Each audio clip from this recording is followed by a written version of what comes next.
Alam niyo bakit 150 million lang yon? Kasi kinompute yun kung buwan-buwan ano ang gagawin at ano ang i-implement. Napakaliit na amount ang 150 million.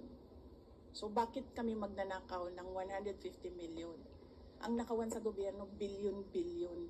Ginamit yun sa trabaho. Bakit 125 plus 500 lang yung sa Office of the Vice President? Kasi kinompute yun. Buwan-buwan.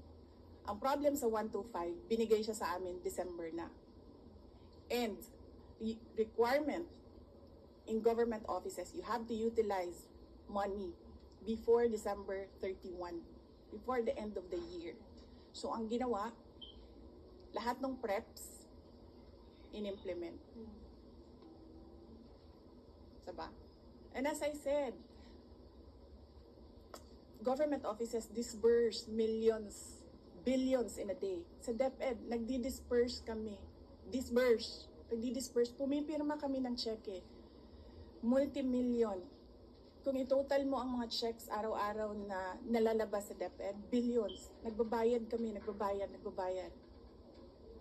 So, bakit nila kine-question yung pagbabayad ng millions in a day? And that is,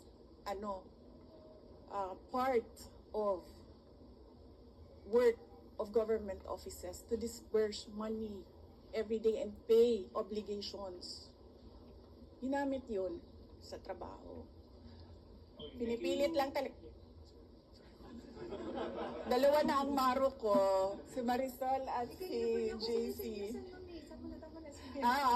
Tama na. Anong oras na?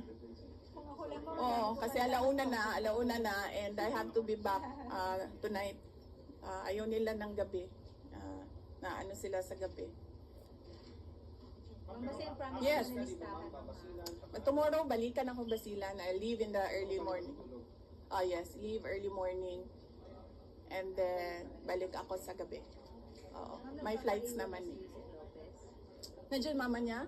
Tsaka nandyan yung lawyers niya. And ayoko makipag-usap sa mga abogado kasi lahat ng mga abogado, pag nag-uusap-usap sila, magaling lahat ba? Diba? Lahat sila, ako yung magaling. So, parang ayoko sumali sa legal discussion. Ma'am, gano'ng kahabang listahan